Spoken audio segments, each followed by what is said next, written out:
Estás escuchando Palabra y Presencia con Jorge Sanabria, trayendo inspiración y motivación bíblica para nuestro día a día.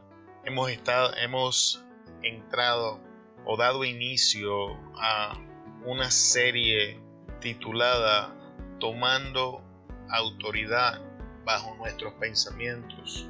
Y en el último episodio estuvimos hablando de las fortalezas mentales. ¿Qué son las fortalezas mentales? ¿Cuál es la función de las fortalezas mentales en nosotros? Y cómo derribar estas fortalezas. En el día de hoy vamos a estar hablando bajo el tema entendiendo los componentes de las fortalezas mentales. El texto base lo encontramos en 2 de Corintios, capítulo 10, versos 4 al 6. Porque las armas de nuestra milicia no son carnales, sino poderosas en Dios para la destrucción de fortalezas, derribando argumentos y toda altivez que se levanta contra el conocimiento de Dios, y llevando cautivo todo pensamiento a la obediencia a Cristo, y estando prontos para castigar toda desobediencia cuando vuestra obediencia sea perfecta. Así que en el día de hoy vamos a estar hablando de argumentos, altivez, ideas, pensamientos. Y es importante mencionar que hemos estado enseñando en los últimos episodios. Hemos hablado de la mentalidad carnal y hemos expresado que bíblicamente hablando, la mentalidad carnal no es un espíritu, sino es un estado mental con un patrón de pensamientos predeterminado conforme a la naturaleza. Sin embargo, que aunque la mentalidad carnal no es un espíritu, las fortalezas en nuestra mente son espirituales, y es por eso que Pablo inicia hablándonos de las armas que están a nuestra disposición y de que el origen de estas armas no son carnales, sino poderosas en Dios, o sea, espirituales, para poder destruir las fortalezas en nuestra mente.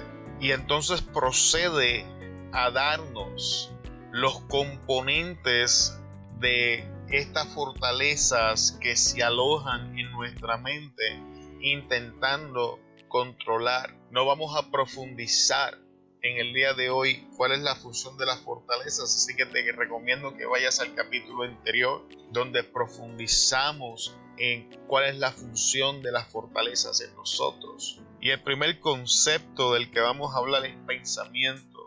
Hice uso de la Wikipedia, del diccionario expositivo Vine y del diccionario bíblico ilustrado para las definiciones que vamos a estar usando en el día de hoy.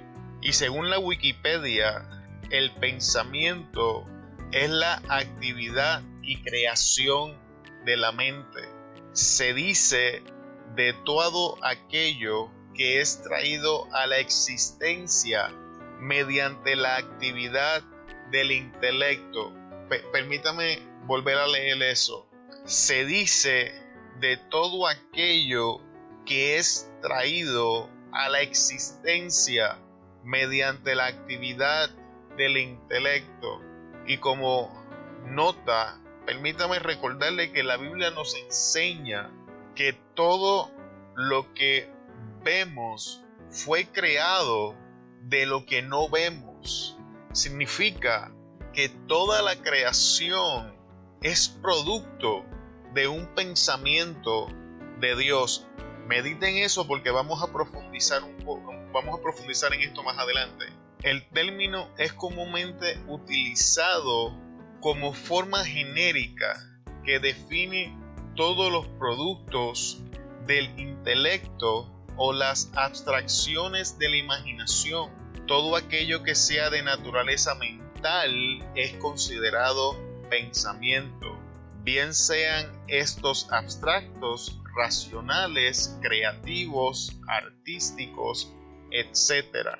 Se considera pensamiento también la coordinación del trabajo creativo de múltiples individuos con una perspectiva unificada en el contexto de una institución.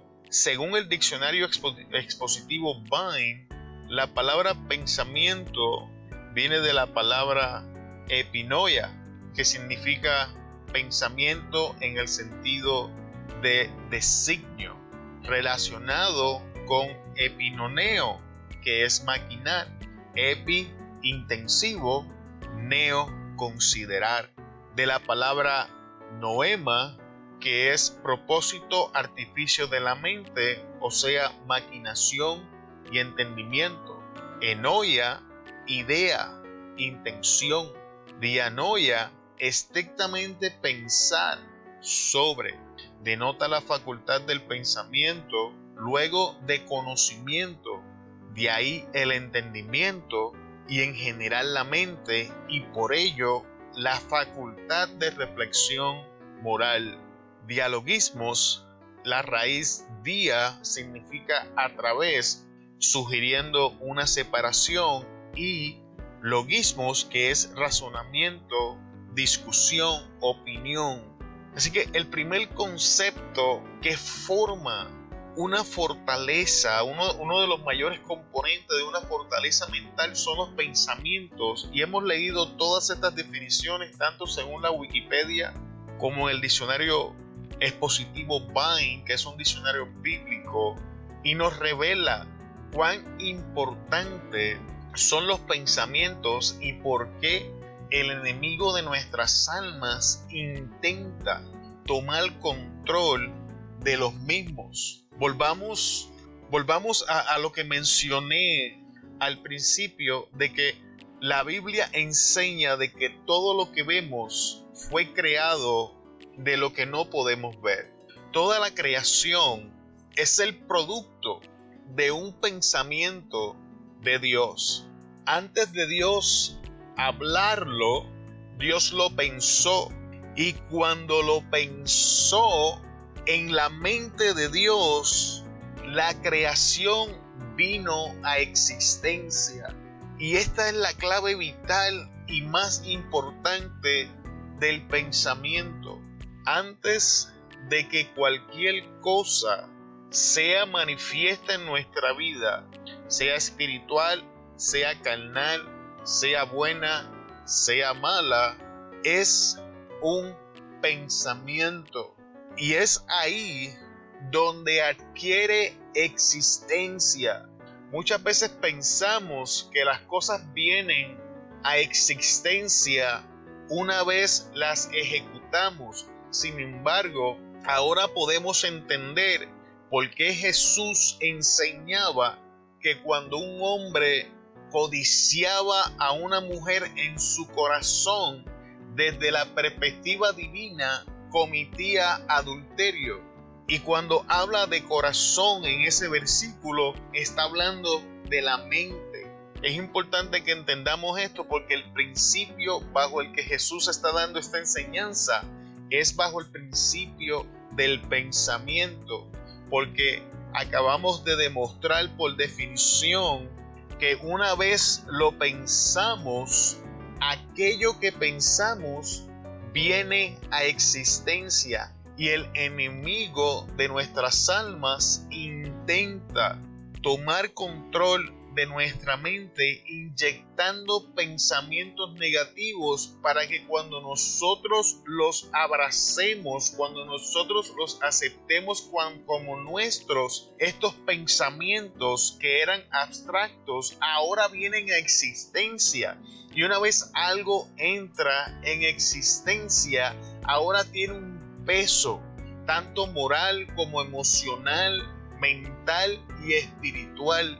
Así como meditar en la palabra de Dios trae salud, trae paz, trae gozo, trae alegría, y nos acerca a Dios, los pensamientos contrarios del enemigo, una vez adquieren existencia en nuestra mente, nos roban la paz, traen contienda, traen enemistades y traen un sinnúmero de problemas, incluyendo estrés, alta presión, entre otros. Así que es importante que entendamos que el componente número 1 de una fortaleza mental son nuestros pensamientos y que nosotros somos responsables de tomar control de los pensamientos. Es por eso que el proverbista nos enseñaba: de toda cosa guardada, guarda tu corazón. Y está hablando de la mente.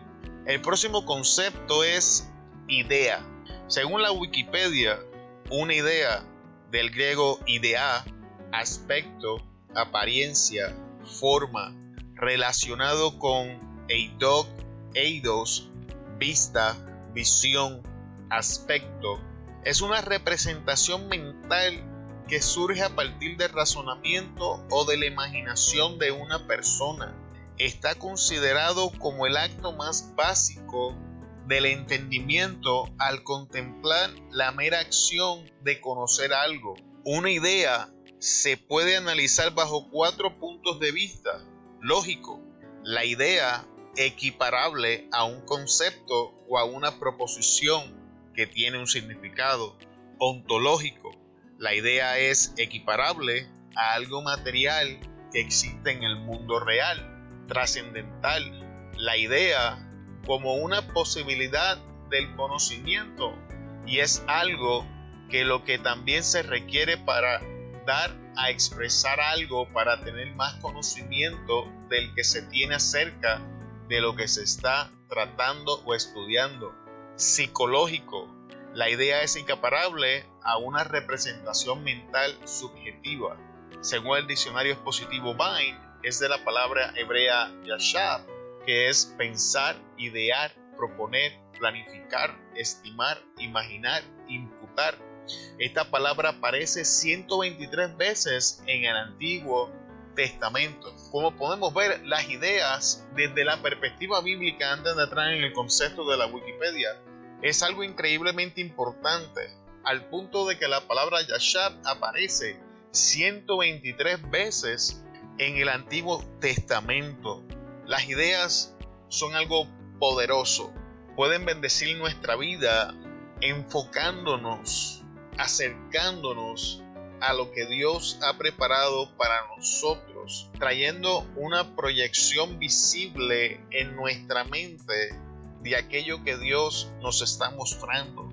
Sin embargo, el enemigo intenta de tomar control de nuestras ideas, porque hemos leído que si el enemigo logra infectar nuestra mente con ideas corrompidas, va a afectar nuestra visión, va a crear una representación mental que va a sembrar razonamientos en nuestra mente para defender esa representación que ahora ocupa espacio en nuestra mente.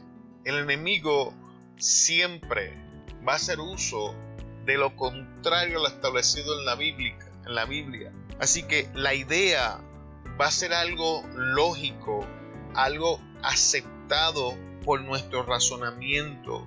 Va a ser algo que en apariencia hace significado, que hace sentido. La fe no siempre hace sentido. ¿Qué sentido tenía que Dios le dijera a Abraham: toma a tu hijo Isaac, al que amas, ve al monte Moria y sacrifícalo? ¿Qué sentido tenía que le dijera a Gedeón: tienes de muchos soldados, llévalos a beber agua y yo te voy a decir qué hacer? Cuando leemos la Biblia nos damos cuenta que Dios constantemente está retando la lógica humana. Número 2, si nuestra idea está afectada o corrompida por las convicciones del enemigo, entonces las cosas que estamos buscando en el mundo real también van a estar distorsionadas. Por eso es el factor ontológico, que la idea es equiparable a algo mental, a algo que existe en el mundo. Por eso es que hay personas que incesantemente han sido infectados con la idea de que necesitan más dinero, necesitan mejores bienes.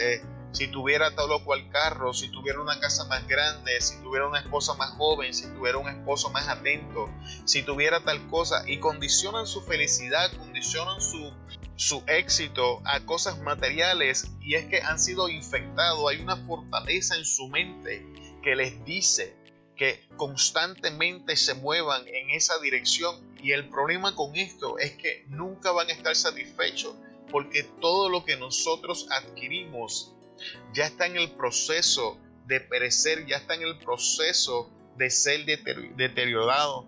Otro aspecto en esto, en la parte ontológica, es cuando el hombre es infectado por la idea del enemigo de que no necesita a Dios y saca a Dios fuera de la ecuación y se centra el hombre. Todo esto es el producto de ideas infectadas por las palabras de la serpiente en nuestros oídos.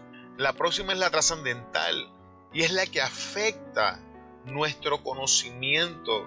Y cuando nuestro conocimiento es afectado, nuestros intereses son afectados, porque aquello que nos llama la atención es lo que despierta nuestra pasión y es en la dirección en la que nos movemos. Es por eso que el apóstol Pablo nos decía que todo aquello que se levanta en contra del conocimiento de Dios. Es importante mencionar que el conocimiento tiene 3 estados. Es teórico, es aceptado y es práctico. Así que cuando es teórico, es algo que tú puedes hablar de él, es algo que tú has escuchado, es algo que entiendes, pero todavía no lo dominas. Cuando es aceptado, has sido confrontado por esta información y ahora se convierte en una herramienta que tiene la capacidad de resolver la situación que estás enfrentando y llevarte a la próxima dimensión. Cuando es práctico, es este conocimiento que ya escuchaste, que ya entendiste, y ahora mediante la práctica estás tomando dominio de él. Y cuando el enemigo infecta nuestro conocimiento, ahora el propósito de nuestra vida cambia, y mientras nosotros perseguimos el conocimiento de Dios en nuestra vida, perseguimos a Dios mismo porque sabemos que es la única manera de entenderlo. Ahora nos movemos a las cosas vanas y pasajeras del mundo, buscando satisfacer nuestro intelecto porque hemos sido infectados por la serpiente. Y en el factor psicológico es una representación mental. Demostramos al principio que antes de Dios traer la creación a existencia, pensó en ella y a través de la imaginación hizo una visión mental de lo que estaba haciendo. ¿Cuántas veces usted ha estado pensando algo y se ha hecho una visión mental del escenario de ese pensamiento? Y es justamente de ese factor que está hablando de esto. No importa si es una discusión, no importa si es erótico, no importa el origen del pensamiento. En el momento que creamos esa imagen mental, hemos entrado en el factor psicológico de la idea. Y si el enemigo infecta nuestra mente con esta intensidad, esta visión, esta imagen mental que tenemos, va a provocar emociones que van a despertar acciones que nos vamos a mover en esa dirección infaliblemente. Siendo el próximo argumento, según la Wikipedia, un argumento del latín argumentum, es la expresión oral o escrita de un razonamiento mediante el cual se intenta probar, refutar o justificar una proposición o tesis. Cada vez que nosotros escuchamos la palabra y la palabra resona en las paredes de la fortaleza en nuestra mente, lo primero que va a acontecer es que la reacción va a ser un argumento que va a contradecir la palabra que está llegando. Este argumento puede intentar justificar, puede intentar minimizar, puede intentar pasar por alto la palabra, porque la palabra está atacando los muros, y el mecanismo de defensa de las fortalezas mentales son los argumentos, en un intento de probar o justificar su propósito en nuestra mente, cuando verdaderamente la verdad es que las fortalezas del enemigo en nuestra mente están diseñadas para tomar dominio y control del área en el que están edificadas e impedir que nosotros alcancemos la libertad con la que Cristo ya nos hizo libre. Así que esto es importante, que prestemos atención cuando estamos escuchando la palabra de Dios. Si comenzamos a tener argumentos mentales, es importante saber que ese pensamiento no es tuyo, es la fortaleza en tu mente, defendiéndose en contra de la veracidad bíblica que está chocando en los muros con toda la intención de destruirla, para que la luz disipe las tinieblas y tú puedas ver el escenario tal cual es. Y por último, en el día de hoy, altivez, según la búsqueda de Google, es un sentimiento de superioridad frente a los demás que provoca un trato distante o despreciativo hacia ellos.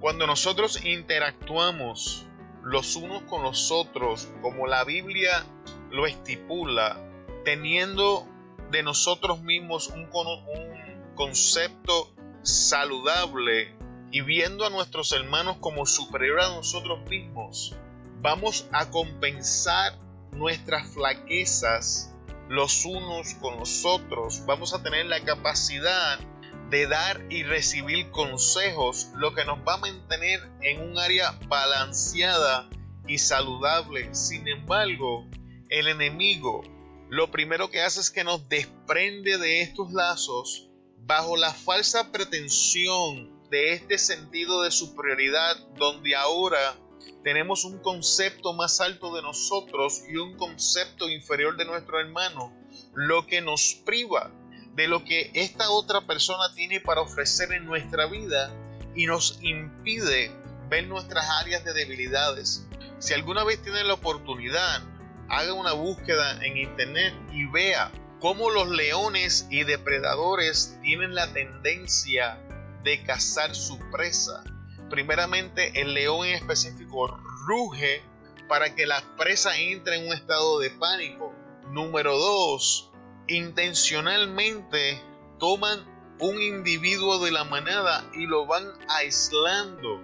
Y ahora este individuo que está solo porque se ha desprendido de la manada es presa fácil para el cazador. Y es por esto donde entra la altivez. La altivez es el intento del enemigo de alejar su presa de la manada para que se convierta en una presa fácil y poder destruirlo. Así que, amado, tenemos que prestar atención a estas cosas, porque estas cosas que hemos hablado en el día de hoy, pensamientos, ideas, razonamientos y argumentos, son los componentes básicos de las fortalezas en nuestra mente. No importa cuán compleja sea la fortaleza, cuán grande o cuánto tiempo lleve ahí, son estos 4 componentes los que la edificaron. El enemigo susurró a nuestros oídos estas cosas que se agruparon y han construido esta edificación, y el mecanismo de defensa básico siempre va a ser el argumento.